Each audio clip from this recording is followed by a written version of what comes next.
Dylan Williams. I'm with Easy Systems here in the United States, and Easy Systems, for those of you who don't know us, is a content management platform.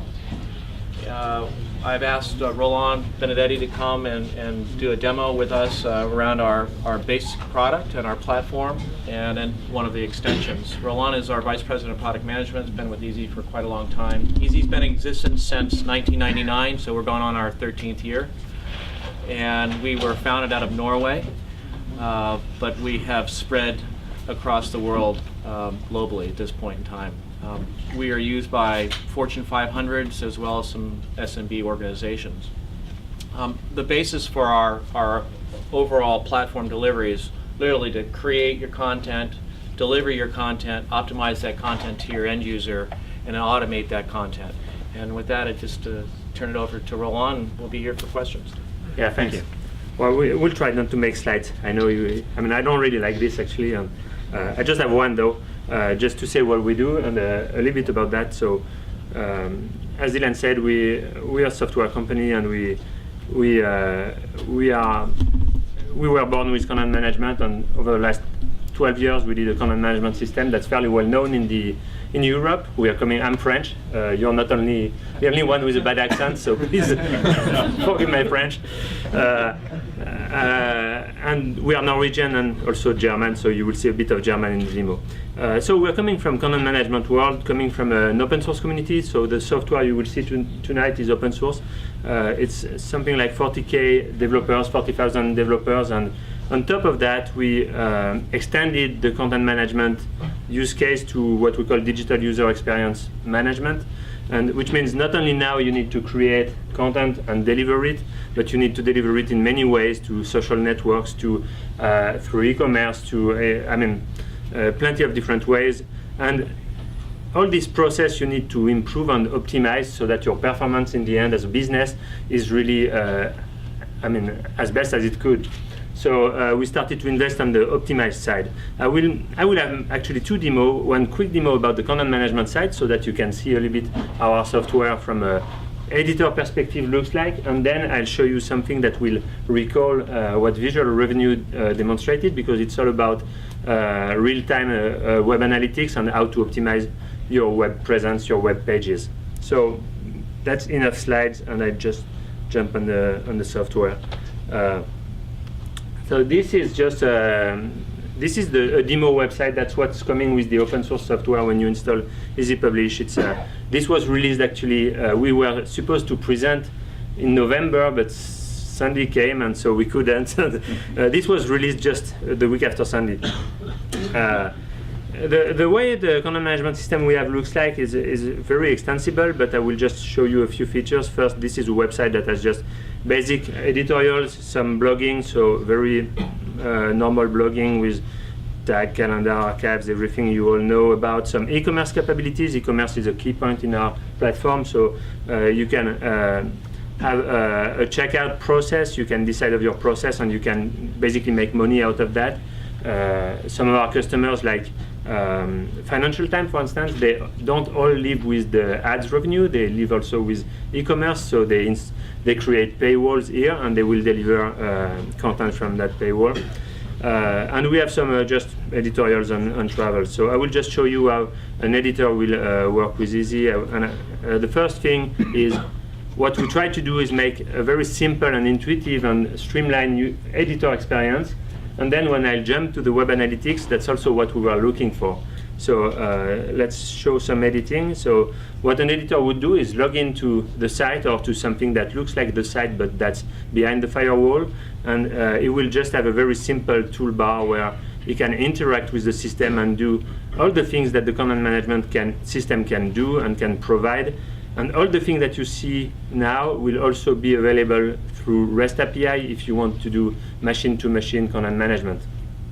So the basic things is, of course, to create some articles. And I will just show one of the many ways to create some articles. I will take some articles from actually the favorite authoring software for editors today. It's Word or OpenOffice. So now still many of our editors are really using the traditional way to create content. So I will just import some I will import OpenOffice files, but it could be Word file.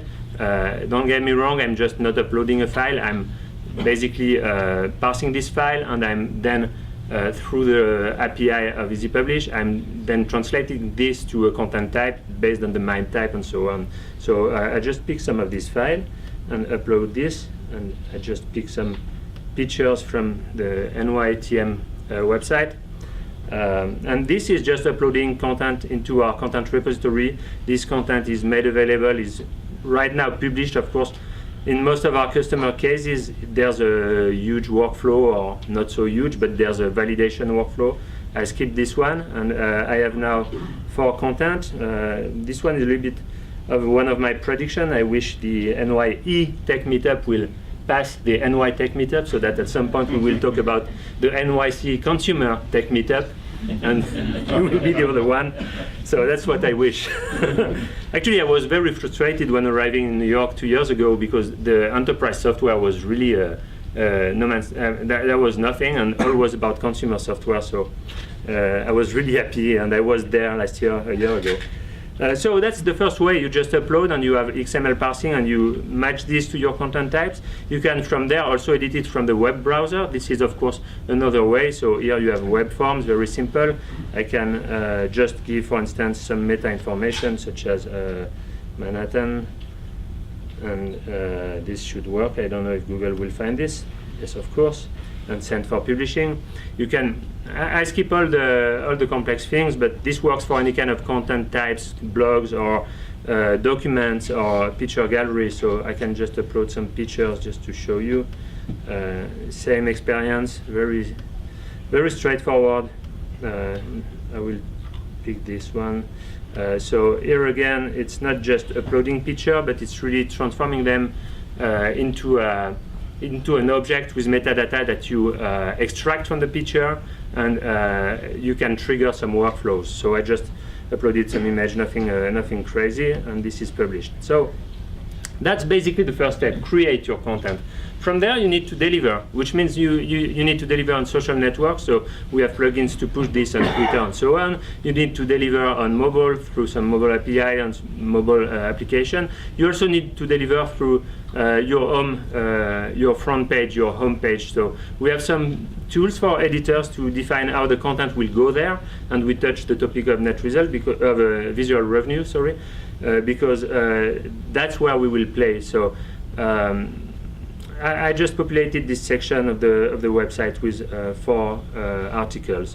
I will just place them in the queue for this home page, and it's very simple to do. You edit the home page itself. I will do a quick search to retrieve my content, and I will pick my 3 articles, and I will just push them in a queue in a campaign.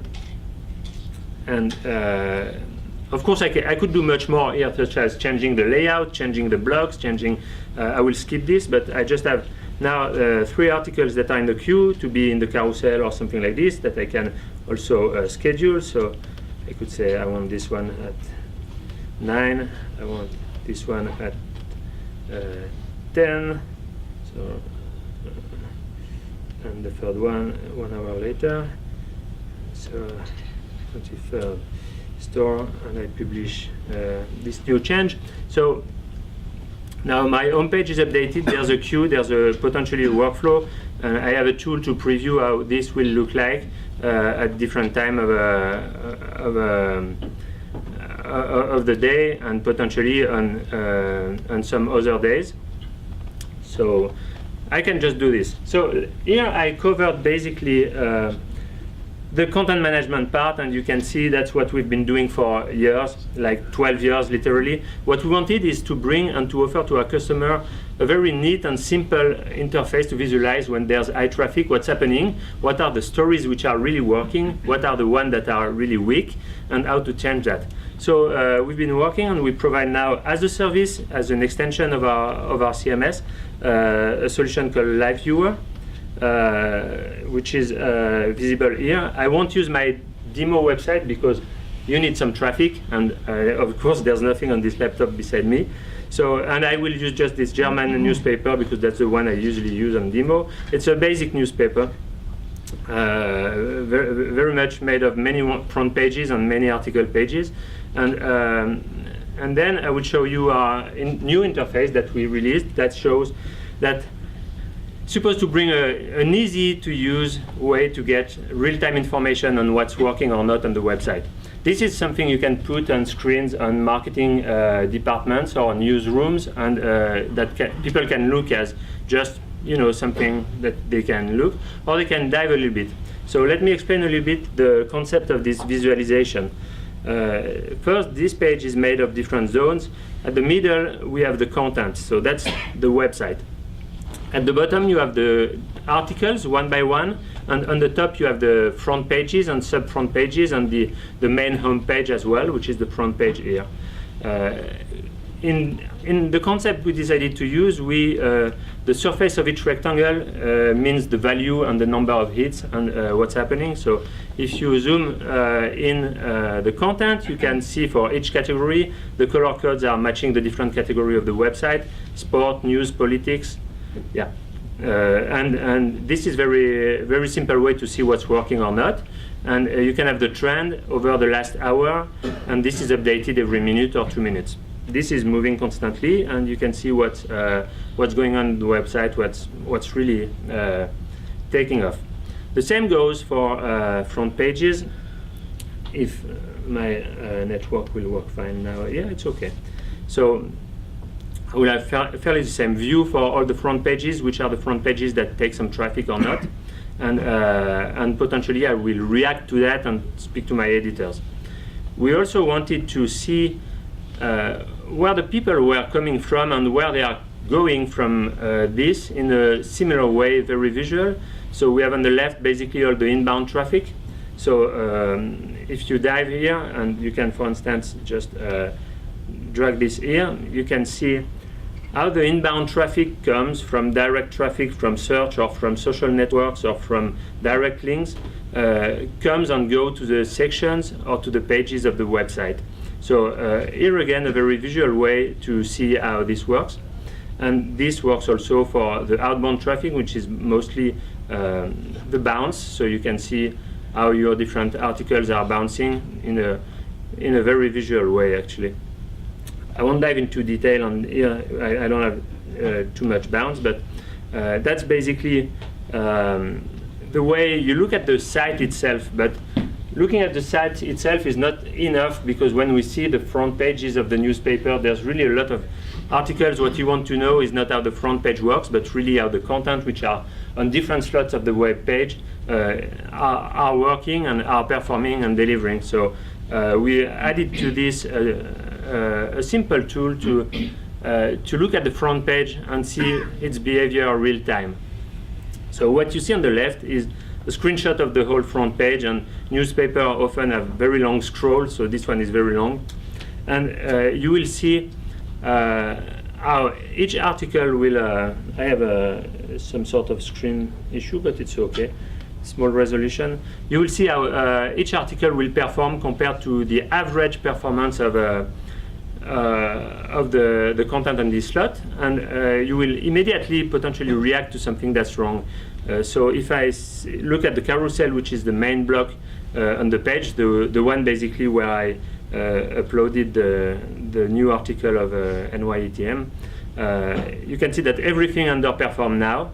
You can use this to read maybe more the titles or so on. And if you click on one of these, basically you will find some suggestion that the system extracts from all the other pieces of content which are maybe lower on the stack, and will recommend you some content. Again, here, exactly like visual revenue, the point is really not to make a machine that will make this automatically, but the point is to give to the editor-in-chief or to another editor a very quick and fast way to see really what's working, what's not working, and how to react. So from there, the editor can just jump back to the CMS that I showed first and adapt and decide to take, for instance, well, this story, which actually works really well, and push it instead of this story. So fairly simple way to visualize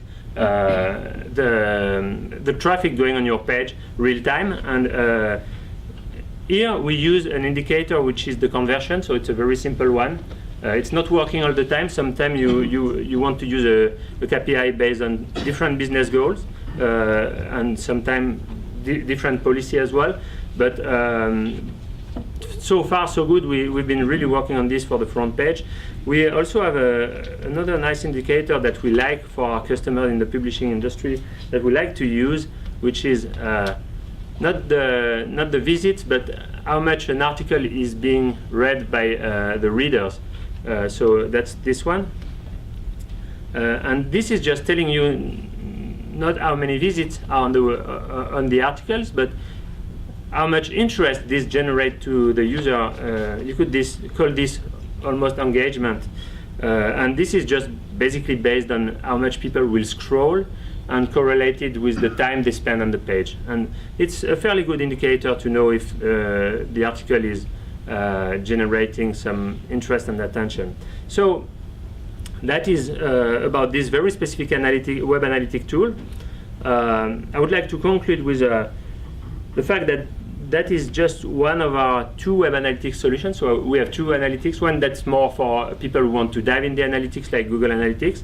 And we also have plenty of other things part of the platform. So because my time came, we have a fairly wide platform which is made of the content management part in the middle, the content delivery part on top, and on the right in green, the thing that we deliver as a service. And here we have three different things. Web analytics, you saw one of them.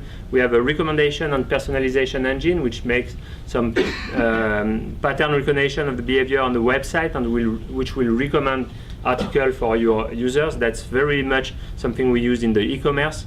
And the last thing is we have a market automation module that we hook to this, and all this is relying on the same tracking and on the same platform, basically. So that's what we do. Easy Systems, a global platform for digital user experience where the content management is at the core. We are now quite new in the US, and we are really happy to engage with anyone who has questions about that. Maybe something you didn't mention, our competitors, Dylan, to position us on the landscape.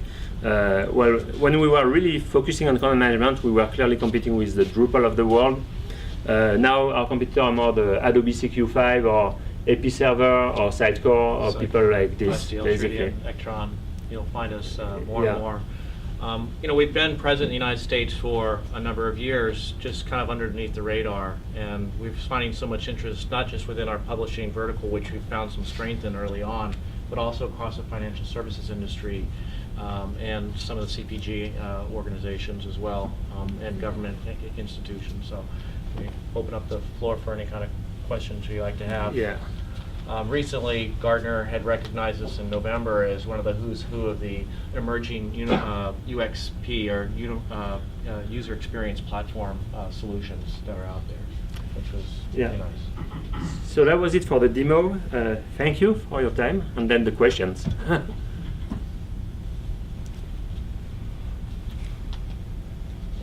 How customizable is the front end part of it? Like, do you have to use set formats to make sure that it integrates with the back end, or can you really build your own thing?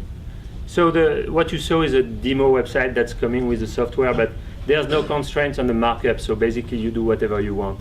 And we are not a design company, so that demo is not that fancy. But basically we have any kind of site. We have newspaper, like in the US, Christian Science Monitor, or site close to here, the Museum of Natural History. It's nothing related. They just do the whatever markup they want. No constraints. The visualization tool is cool. Can it be separated from the current product? Yeah. Yeah.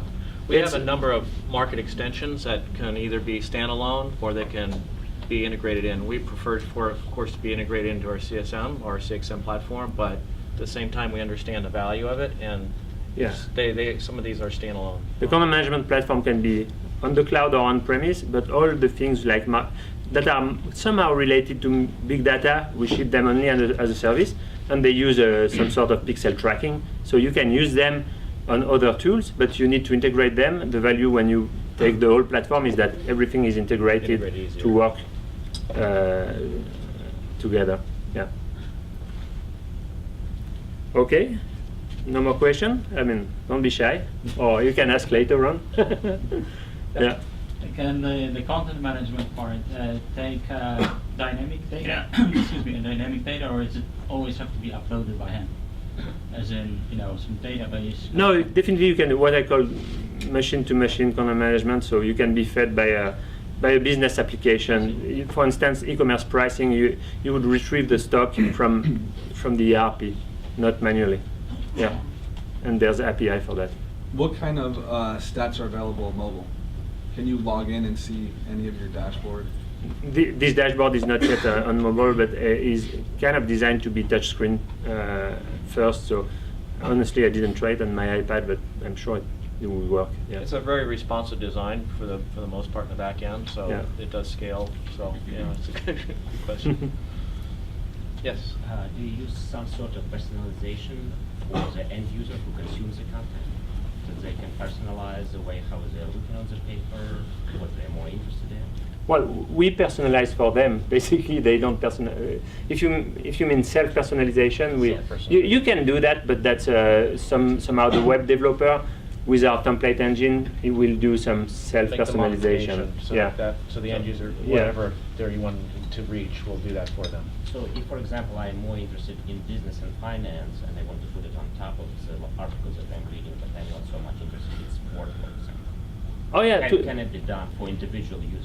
This can be done for individual users, but without even asking them, because we will we will analyze their behavior, and we have a recommendation engine. So we would adapt our recommendation of content on the To how you side, and use it. yeah, It kind of bubbles up on itself. yeah. It's it's an intuitive process that goes through the process. So the more you get involved, the more it learns your behavior and will track accordingly, or help you do a predictive analysis on where you should probably be going next, or would be interesting. Still. Yeah, Is your customer mainly a consumer, or is there an enterprise play? enterprise play. Yeah. Yeah, it's open source, so some people use it for their personal website, but it's honestly more sophisticated than WordPress, very clearly. So Yeah. it's not the target. It's a little heavy for that. Mm. Okay. All right. Thank you. Thank you.